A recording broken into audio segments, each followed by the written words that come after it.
Alors dans cette nouvelle vidéo, je vais vous donner 7 raisons pour lesquelles vous devez absolument investir dans les immeubles de rapport. Si c'est un sujet qui vous intéresse, restez bien connectés jusqu'à la fin de cette vidéo. Je vous dis à tout de suite.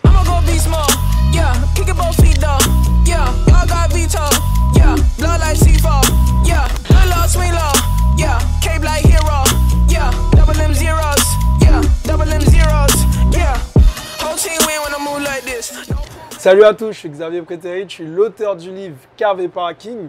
Je suis aussi l'auteur du livre Devenir libre financièrement grâce aux immeubles de rapport. Et aujourd'hui, je vais vous donner 7 raisons pour lesquelles vous devez absolument investir dans les immeubles de rapport. Avant d'attaquer le sujet principal de la vidéo, je vous invite à cliquer dans la description. Premièrement, je vous ai préparé un petit questionnaire. Ce questionnaire, en fait, si vous voulez, ça me permettra de savoir où vous avez des lacunes. Et mon but, c'est simplement de vous faire un bilan personnalisé pour vous aider à passer au niveau supérieur. Maintenant, parlons du sujet principal. Quelles sont les 7 raisons, les 7 bonnes raisons pour lesquelles vous devez absolument investir dans les immeubles de rapport? La raison numéro 1, c'est de l'immobilier tout simplement. On va parler du besoin primaire. Effectivement, si vous connaissez un peu la pyramide de Maslow, il parle des besoins primaires. Donc la pyramide, la base de la pyramide, c'est avec tout ce qui est besoin physiologique, donc c'est-à-dire se nourrir, manger, boire, enfin vous avez compris l'idée, et surtout respirer, ça fait vraiment partie des besoins physiologiques. Ensuite, dans le deuxième palier de cette pyramide, on a, si vous voulez, la sécurité. Et dans la sécurité, on a besoin de se loger en fait. L'homme a besoin de se loger. Donc en soi, vous avez compris qu'en investissant déjà dans l'immobilier, vous faites partie des personnes qui sécurisent ou du moins qui protègent leur argent. Tout simplement parce que l'homme aura toujours besoin de se nourrir et toujours besoin de se loger. Pour moi, je l'inclus aujourd'hui comme étant dans les besoins primaires. Ça, c'est la raison numéro 1. Raison numéro 2. Vous allez tout simplement rafler la mise. Pourquoi je dis rafler la mise?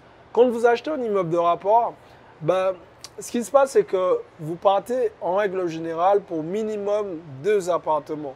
Effectivement, il y a des immeubles de rapport qui possèdent 2 appartements. Mais il est possible que l'immeuble que vous souhaitez acheter ait plusieurs appartements, c'est-à-dire 4, 5, 6 ou même plus. Donc vous faites une seule et même opération, c'est-à-dire aller visiter le bien, aller chez le notaire, checker un peu si chaque appartement correspond bien à ce que vous attendez. Enfin, tous les points dont on a besoin quand on souhaite acheter un bien immobilier, vous allez faire ça en une fois et vous repartez avec 2 à plusieurs biens. Un immeuble de rapport, ça vous donne la possibilité de rafler la mise, comme je vous l'ai dit, mais surtout, ça vous fait gagner en patrimoine. Et ça, ce n'est pas négligeable. Raison numéro 3. En achetant un immeuble de rapport, vous augmentez votre patrimoine. Et oui, ça découle sur la raison numéro 2. Évidemment, vous avez compris que si vous achetez un immeuble, effectivement, c'est qu'un seul immeuble, mais vous repartez avec plusieurs appartements.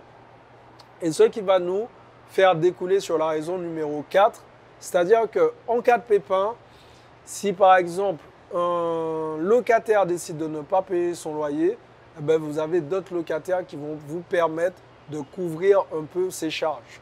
Mis à part ça, admettons que vous êtes dans une situation un peu complexe et que vous souhaitez, si vous voulez vendre une partie de votre patrimoine sans vous délester de votre immeuble, vous pouvez créer une copropriété et vendre uniquement un appartement dans votre immeuble. Vous gardez le reste de vos appartements et tout simplement, vous récupérez de la liquidité. Ensuite, la raison numéro 6. Pourquoi c'est important d'investir dans des immeubles de rapport? Tout simplement parce que vous allez pouvoir vous générer un gros cash flow positif. Et oui, si vous achetez bien, alors quand je parle de cash flow positif, pour ceux qui ne connaissent pas, c'est vraiment l'excédent de cash qui va vous rester après avoir tout payé. Mais si vous achetez bien, oui, vous allez vous générer un cash flow positif. Je prends pour exemple, certains de mes immeubles me rapportent entre 700 et un peu plus de 1000 € par mois chacun. Donc vous voyez, c'est quelque chose qui est possible. Alors bien évidemment, Si vous habitez en plein Paris et que vous regardez dans la rue parallèle, je vous rassure, vous n'allez pas avoir les mêmes rendements. Il faut savoir aussi sortir de sa zone de confort, s'éloigner et trouver ces fameuses rentabilités. Maintenant, nous allons passer à la raison numéro 7 et la dernière raison.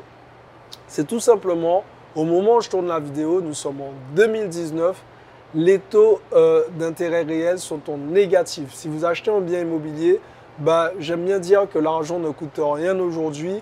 En achetant à crédit, vous gagnez de l'argent. Donc, vous avez plutôt intérêt de foncer et de vous orienter sur des immeubles de rapport. Pourquoi? Pour tous les 6 points que je vous ai évoqués juste avant. Voilà les amis, j'ai fait vraiment cette vidéo pour vous parler de l'importance d'investir dans les immeubles de rapport. Il est probable que vous n'ayez jamais investi dans des immeubles et ça, je le conçois. Il y a des choses à maîtriser, des choses à respecter pour bien faire votre achat. Alors, si vous souhaitez aller plus loin, je vous invite tout simplement à aller dans la description. Je vous ai laissé une petite formation dédiée aux immeubles de rapport. C'est pour vous, n'hésitez pas à aller checker tout ça. Pour les autres, je vous invite à vous abonner à la chaîne, mettre un gros like sur cette vidéo si vous avez aimé. Et si vous avez d'autres raisons qui vous viennent en tête pour compléter cette liste, mettez ça aussi dans les commentaires. Je me ferai un plaisir d'échanger avec vous. Par contre, les autres qui ne passent pas à l'action, j'ai un mot pour vous. C'est de passer à l'action parce que demain, c'est pour les faibles. Ciao les amis.